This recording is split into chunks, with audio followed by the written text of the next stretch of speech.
शंका। उपदेश लेने के बाद भगत या भगतमती जिम में कसरत करने के लिए जा सकते हैं या नहीं।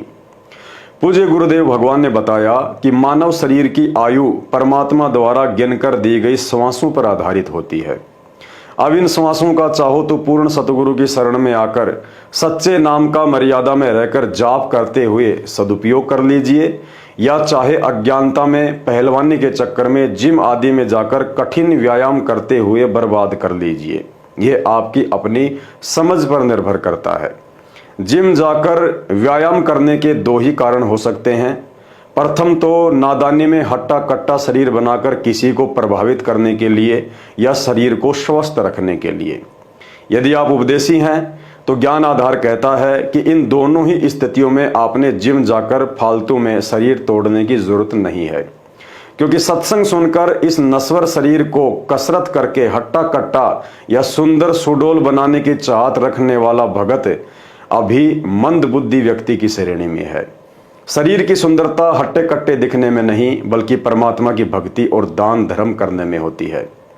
भक्ति मार्ग में आने के बाद ज्ञान को आधार ना बनाकर जिम में घंटों भर कठिन मेहनत करके पसीने बहाकर सुंदर शरीर बनाने की चाहत वाले व्यक्ति को अगले जन्मों में बैल या भैंसा बना दिया जाता है और उससे सारा दिन खेत में हल जुतवाकर हट्टा कट्टा शरीर बनाने वाली इच्छा को पूरा करवाया जाता है। इसलिए ज्ञानी भगत इस तरह की बकवाद में पड़कर अपनी श्वासों को बर्बाद नहीं करता है। भगत यदि किसानी, मजदूरी या किसी फैक्ट्री में कार्य करता है तो जाहिर सी बात है इन जगहों पर काम करते समय काफ़ी कसरत हो जाती है, उसे अलग से व्यायाम करने की जरूरत नहीं पड़ती है। यदि आप कुछ ऐसा कार्य करते हैं जहां शारीरिक मेहनत ज़्यादा नहीं होती है तो ऐसी स्थिति में चाहे उपदेशी हो या अनुपदेशी, वह व्यक्ति सुबह शाम जब भी समय मिले थोड़ा बहुत हल्का फुल्का व्यायाम कर सकता है तथा व्यायाम करते करते भी परमात्मा का नाम सुमरण करते रहना चाहिए, वरना हजारों अनमोल श्वासें व्यर्थ चली जाएंगी।